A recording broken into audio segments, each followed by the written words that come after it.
Most people go to the gym to check on their physical health. They step on a scale. They get blood tests. They visit a doctor once a year. But when was the last time you actually checked on your mental health? Not just asked yourself if you are feeling okay, but actually sat down and assessed how your mind and nervous system are really doing. The truth is, most people have no idea how to do this. Mental health is something we talk about constantly now, on social media, in schools, in workplaces, but almost nobody teaches you the actual science of what mental health is, how to measure it, and what the signs are that your nervous system is struggling before things get serious.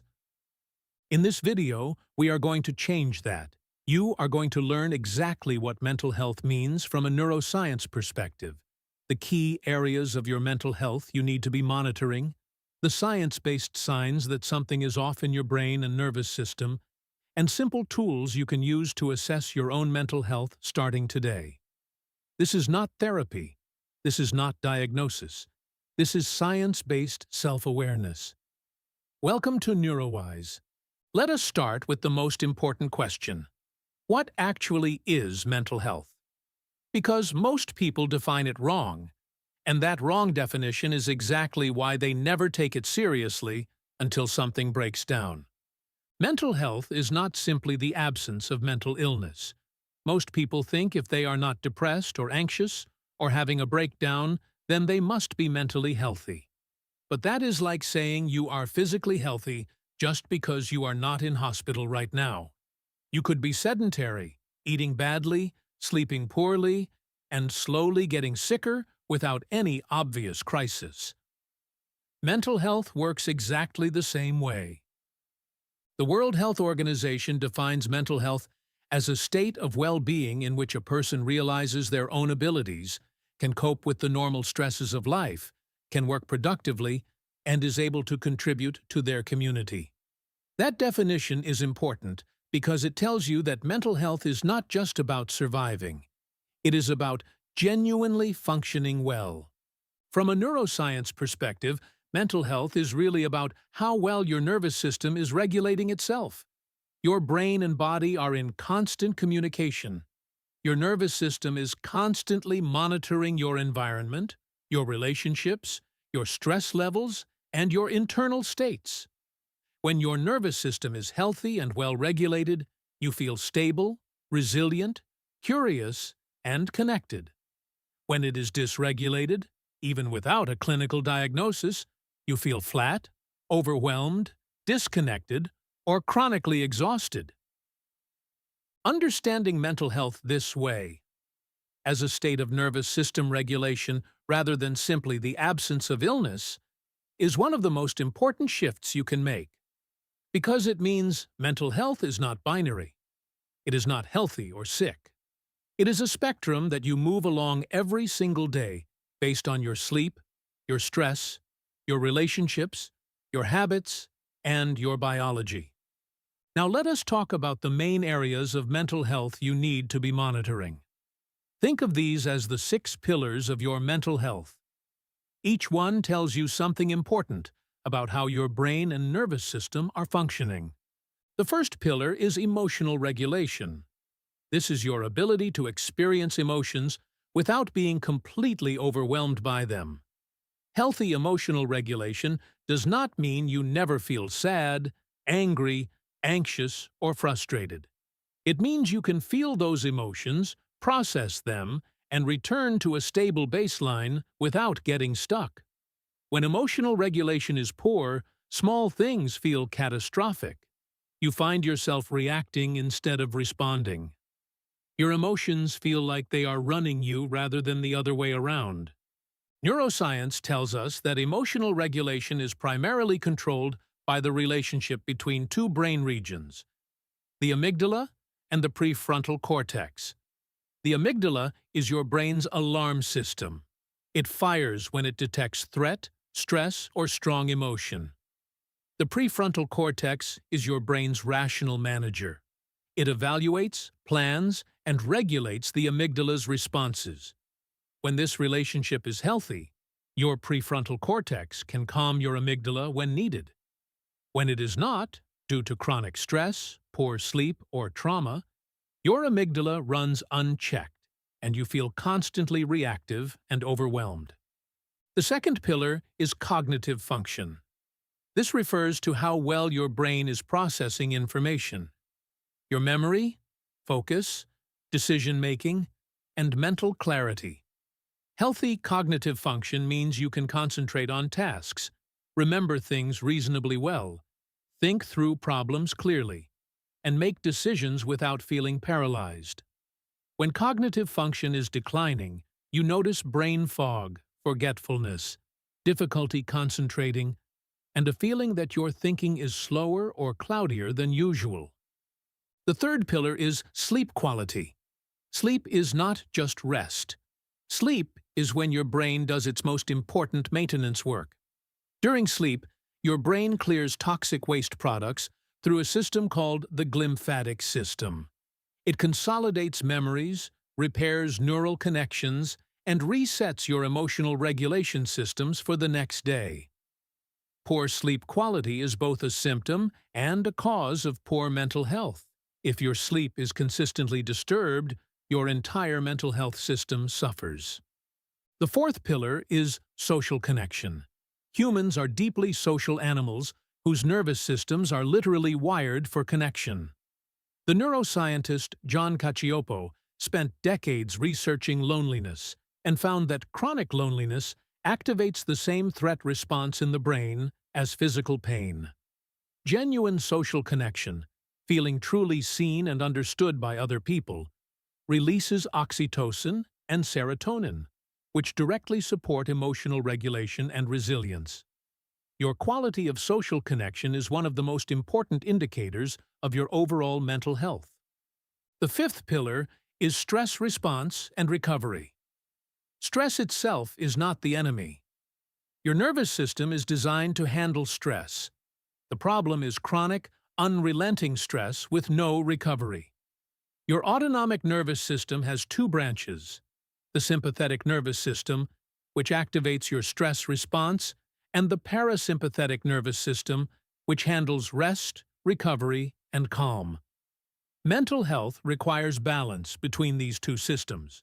If you are chronically in sympathetic activation, always tense, always on alert, always in a mild state of fight or flight, your mental health will deteriorate over time regardless of how well you think you are coping. The sixth pillar is sense of meaning and purpose. This might sound philosophical, but it is deeply biological. Research consistently shows that having a sense of meaning, feeling that your life and actions matter, is one of the strongest predictors of psychological resilience and mental well-being. Viktor Frankl, a psychiatrist who survived the Holocaust, observed that people who maintained a sense of meaning and purpose survived extreme adversity far better than those who lost it. Neuroscience supports this. Purpose activates the brain's reward system and provides a buffer against depression, anxiety, and chronic stress. Now let us talk about how to actually assess your mental health across these 6 areas. Because knowing the pillars is only useful if you know how to honestly evaluate where you stand. The most important thing to understand about self-assessment is that your goal is honest awareness, not judgment. You are not trying to diagnose yourself. You are trying to understand yourself. There is a huge difference. Most people avoid thinking too deeply about their mental health because they are afraid of what they might find. But awareness is always better than avoidance. You cannot improve something you refuse to look at. Here is a simple science-based framework for assessing each of the 6 pillars. To assess your emotional regulation, ask yourself these questions honestly. Do small frustrations regularly send you into disproportionate emotional reactions? Do you find yourself feeling numb or emotionally flat for extended periods? Do you find it hard to calm yourself down once you are upset? Do you frequently feel overwhelmed by your emotions in situations that others seem to handle more easily? If you answered yes to 2 or more of these, your emotional regulation system may be under strain. To assess your cognitive function, Notice these signs over the past 2 to 4 weeks. Are you forgetting things more than usual? Do you find it hard to concentrate on a single task for more than a few minutes? Does making simple decisions feel harder or more exhausting than it used to? Do you frequently feel like your thinking is foggy or slow? Persistent cognitive difficulties, especially when combined with other signs, are worth taking seriously. To assess your sleep quality, track these things for 1 week. How long does it take you to fall asleep? Are you waking up during the night and struggling to go back to sleep? Do you wake up feeling genuinely rested, or do you feel tired even after a full night of sleep? Are you relying on caffeine throughout the day just to function? Sleep quality is one of the most objective indicators of nervous system health, and it is worth tracking honestly. To assess your social connection, reflect honestly on your recent weeks. Do you have at least 1 or 2 relationships where you feel genuinely understood and not judged? Are you regularly spending meaningful time with people you care about, or are you mostly isolated? Do your interactions with others leave you feeling energized or drained? Chronic isolation, or a feeling that nobody truly knows, you are significant warning signs worth paying attention to. To assess your stress response and recovery, observe your body and behavior. Do you feel a baseline level of tension, anxiety, or unease even when nothing specific is wrong? Do you find it difficult to relax even when you have time and permission to do so? Are you using alcohol, food, screens, or other substances to come down from stress rather than recovering naturally? Do you frequently feel exhausted but wired, tired but unable to switch off? These are signs of chronic sympathetic activation and poor nervous system recovery. To assess your sense of meaning and purpose, ask yourself honestly, do you generally feel that what you do matters? In your work, your relationships, or your personal goals? Do you have things you look forward to and care about? Do you feel engaged with your life, or does most of it feel like going through the motions? A persistent feeling of meaninglessness or emptiness is one of the most important mental health warning signs and one of the most commonly ignored. Now let us talk about the neuroscience tools that researchers and clinicians actually use to assess mental health, because understanding these gives you a much deeper appreciation of how measurable and real mental health really is.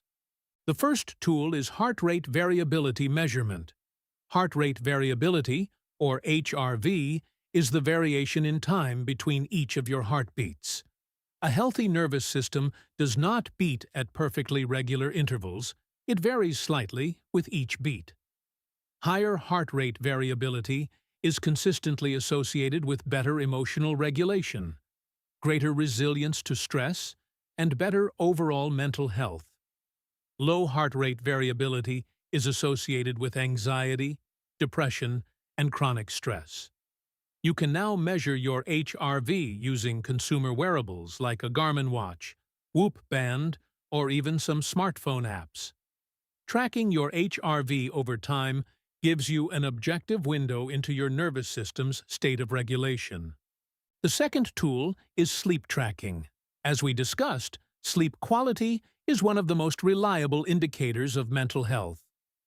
Modern sleep trackers, even free apps like Sleep Cycle on your phone, can measure your sleep duration, how long it takes to fall asleep, how many times you wake up, and estimate your time in different sleep stages. Tracking your sleep consistently for 2 to 4 weeks can reveal patterns that are directly linked to your mental health state. The third tool is standardized self-report questionnaires. These are the tools that mental health researchers and clinicians use worldwide to assess mental health systematically.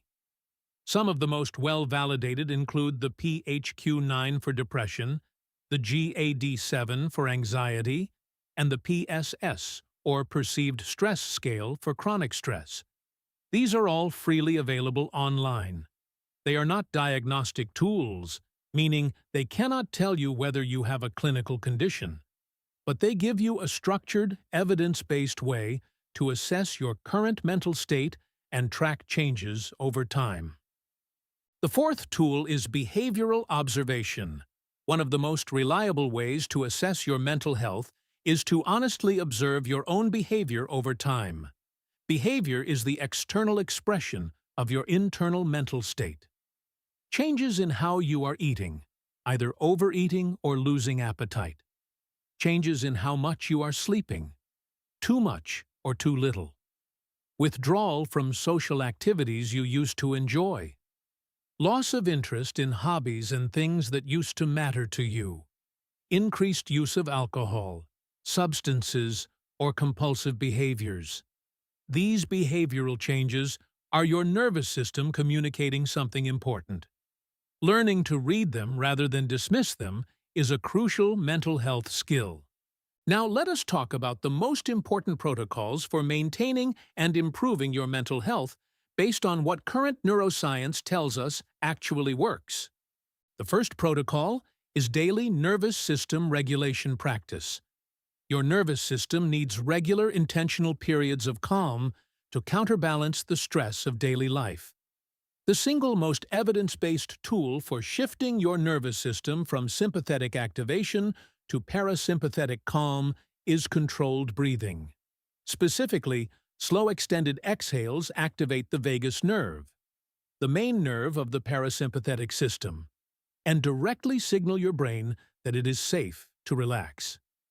Try this. Inhale for 4 counts, hold for 4 counts, exhale for 6 to 8 counts. Do this for 5 minutes every day, morning or evening, and you will notice measurable changes in your baseline stress level within 2 weeks. The second protocol is consistent sleep protection.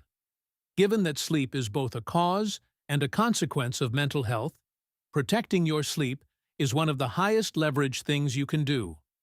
Set a consistent sleep and wake time 7 days a week, including weekends. Keep your bedroom cool and dark. Avoid screens for at least 30 minutes before bed. Avoid caffeine after 2 in the afternoon. These are not complicated habits, but their combined effect on your nervous system regulation is profound. The third protocol is social investment.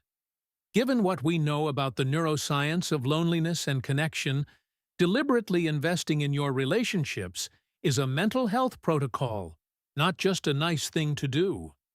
Schedule regular, meaningful time with people who matter to you. Practice genuine listening, being fully present with someone without your phone. Share how you are actually doing rather than giving the automatic fine response. The quality of your social connections is one of the most powerful predictors of long-term mental health and longevity. The fourth protocol is professional support when needed. Self-assessment and self-care are genuinely powerful, but they have limits. If your self-assessment reveals persistent struggles across multiple areas, ongoing emotional dysregulation, chronic sleep problems, persistent cognitive fog, prolonged loss of meaning or pleasure, please reach out to a mental health professional. Therapy, particularly cognitive behavioral therapy and newer approaches like acceptance and commitment therapy, have decades of neuroscience research showing they literally change brain structure and function. Seeking professional support is not weakness. It is the most scientifically intelligent response to a nervous system that needs more help than self-care alone can provide. Let us bring everything together. Mental health is not the absence of illness. It is the active, ongoing health of your nervous system. It exists on a spectrum, and it requires regular, honest assessment, just like your physical health does. The 6 pillars, emotional regulation, cognitive function, sleep quality, social connection, stress response and recovery, and sense of meaning, give you a framework for understanding where you are and where you need to invest attention. The tools heart rate variability tracking, sleep monitoring, standardized questionnaires, and honest behavioral observation give you real, science-based ways to measure your mental health objectively. And the protocols, daily breathing practice, sleep protection, social investment, and professional support when needed, give you proven, neuroscience-backed ways to actively improve your mental health starting today. Your brain is not separate from your body. Your mental health is not separate from your physical health. They are one interconnected system, and that system deserves the same consistent, intentional care you would give anything else you value. Start today with one thing. Tonight, protect your sleep. Tomorrow morning, spend 5 minutes breathing slowly. This week, reach out to one person who matters to you. These are not small things. These are direct inputs into your nervous system that compound over time into genuine mental strength and resilience. If this video helped you understand your mental health better, please subscribe to NeuroWise. Every week we bring you the latest neuroscience translated into practical tools for your real life. Share this video with someone you care about, because understanding mental health might be the most important science anyone can learn. See you in the next one.